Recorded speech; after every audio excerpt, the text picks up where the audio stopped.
Welcome to Golden and Blue, everybody, home of the college football fan. And don't forget about the checklist. Hat check, sunglasses check, Pepsi check, notes check, sources check, and thick skin is a check. And don't forget to sing gear to represent your team and yourself in my background. Send it to P.O. Box 360, Liberty, South Carolina, 29657, and get yourself a shout out. On to the next video. In case you're wondering, these are the teams that we don't have represented for the mini helmets. As you can see, we actually have quite a few big brands that's not represented here at Golden Blue. So get your team represented here on Golden Blue. Hey, you already know what time it is, so might as well sit down, brace yourself, and buckle up because you are entering the speculation zone. We are in the limbo phase when it comes to the Pac-12. There is a TV deal on the table for the Pac-12. The problem is, none of us know what the actual amount is. We've heard news and rumors that it could be $22 million per team per year, or it could be $25 million per team per year, or it could be as high as $28 million per team per year. And on top of that, it's supposed to be streaming heavy. And for the streaming cost, the Pac-12 would have to cover their own costs, which would shave another $7 to $8 million per team per year. So it could be as low as $20 to $21 million per team per year. What the actual amount is, nobody knows. It's anybody's guess. So right now, these teams are looking at that. And we don't know what the grant of rights entail. We don't know if anybody signed it. We don't know if anybody will sign it. So we're in limbo situation right now. I will say this. I do think that the destination, the fate of the Pac-12 hangs in the balance in the hands of Oregon and Washington. I think if they can get Oregon and Washington to commit to the Pac-12 for an extended amount of time, then the Pac-12 can stay together because it all comes out of that. The Pac-12 lost a lot of value by losing USC and UCLA. If they lose Oregon and Washington on top of that, they're going to lose a lot more value on top of that. So this does come down to Oregon and Washington. By the way, this will be a Get It Gang video idea. If you don't know what the Get It Gang is, it's basically a name that I came up with for a group of people that come up with video ideas and leave them in the comment section of my videos. So if you think that you have a good video idea, leave it in the comment section of my videos and I just might use it on one of my videos. The first comment is from Emily with 3 exclamation marks. 2 programs decide the Pac's fate.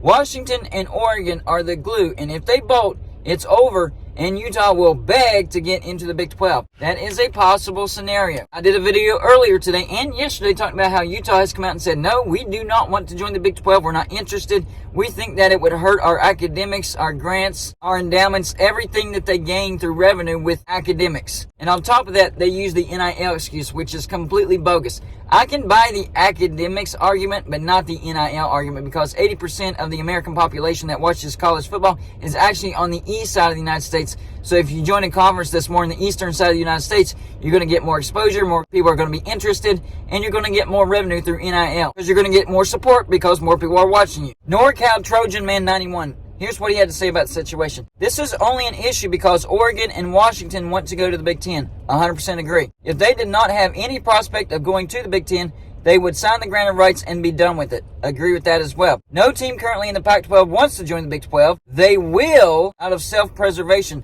Nobody's jumping until they know what Oregon and Washington is going to do. I believe that if Arizona and Colorado make the first move, then it is only a matter of time before Oregon and Washington are picked up by the Big Ten. Then it's a scramble as to who's going to be out. I think no matter what, whether Colorado and Arizona join the Big 12 now or they decide to stay in the Pac-12, I think no matter what, Oregon and Washington will end up joining the Big Ten. So this comes down to making decisions for the future. I understand the here and now. Most of the Pac-12 teams probably want to stay together, but if they have a bad TV deal, then they're probably not going to stay together. However, I will say this.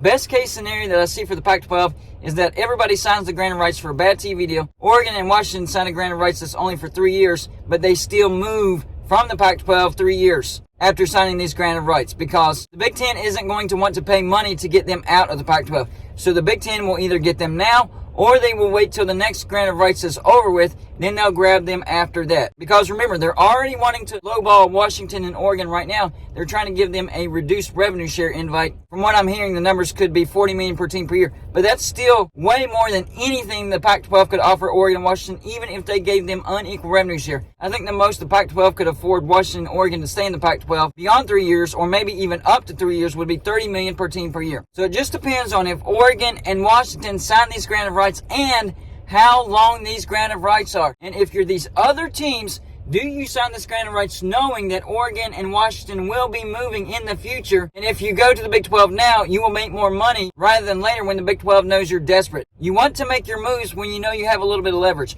Right now, the Pac-12 teams have the leverage. But if Oregon and Washington make that jump to the Big 10, then the Big 12 would have the leverage, because then they know the Pac-12 starts to get desperate because they lose even more value by Oregon and Washington jumping to the Big 10. USC and UCLA hurt the Pac-12 tremendously by jumping to the Big 10. But because they're retaining Oregon and Washington, they still have a chance of getting a decent TV deal. Maybe competitive to the Big 12. I just don't see them getting a TV deal that's better than the Big 12. Don't get me wrong. I do think that the Pac-12 has better brands than the Big 12 and that they should get more money than the Big 12. But George Kliavkoff has made such bad decisions that the Pac-12 is in a position to where even though the Pac-12 has the better brands over the Big 12, they're probably going to get a TV deal that's lower than the Big 12. That's an argument that a lot of people have used, and I actually agree with. But Golden Blue Dude, the Pac-12 has better brands. They should get a better TV deal. I agree with that. But George Kliavkoff has screwed this up. The Big 12's TV deal expired a year after the Pac-12's. In other words, the Big 12 still had 2 years on their current TV deal. The Pac-12 only has 1 year. Brett Yormark, the commissioner of the Big 12, jumped the line and made sure to secure a TV deal for as much money as possible because he knew that there was only a certain amount of money that could be gained out of the TV networks that were left for the bidding. He jumped the line, got $31.5 million per team per year for the Big 12, and now the Pac-12 are left for the scraps because George Kliavkoff thought that the Pac-12 was going to be super valuable. So he opened up to bidding and was going to give the Pac-12 to the highest bidder, and it has come back and backfired on him. But if you really think about it, it's really not that stupid because of what I just said. The Pac-12 does have better brands than the Big 12, so I think he was thinking that he could outbid the Big 12 and get a higher TV deal, but he should have taken the sure thing and he could have made more money than the Big 12. Instead, here we are in limbo, waiting for a TV deal, waiting to see if these teams sign for a grant of rights, waiting to see if the Pac-12 gets picked apart, and waiting to see if Oregon and Washington actually stay in the Pac-12. Because the moment that Oregon and Washington leave the Pac-12, it is over. Sure, the Pac-12 may continue to backfill because they're looking at San Diego State, which is a good pickup, by the way. They've had brief conversations with Fresno State, which I think they should pick up Fresno State if they know what's good. They've been talking to SMU. They've been talking to Colorado State. So they're in the process of trying to get teams to backfill for the losses of USC and UCLA. Maybe the Pac-12 knows that more teams are going to bolt, and they're trying to fill those spots before those spots become open. I don't know. I don't know what the plan of the Pac-12 is. All I know is they're in a bad situation, even though they have better brands than the Big 12. That all comes down to the decision-making of George Kliavkoff, terrible decision-making. The Pac-12 should not be in this position. I'm going to be honest with you. They shouldn't be in this position. They have the better brands. The Pac-12 should lock down a TV deal that's better than the Big 12. But because of the bad decision-making by George Kliavkoff, they're probably going to get a TV deal that's not even competitive with the Big 12.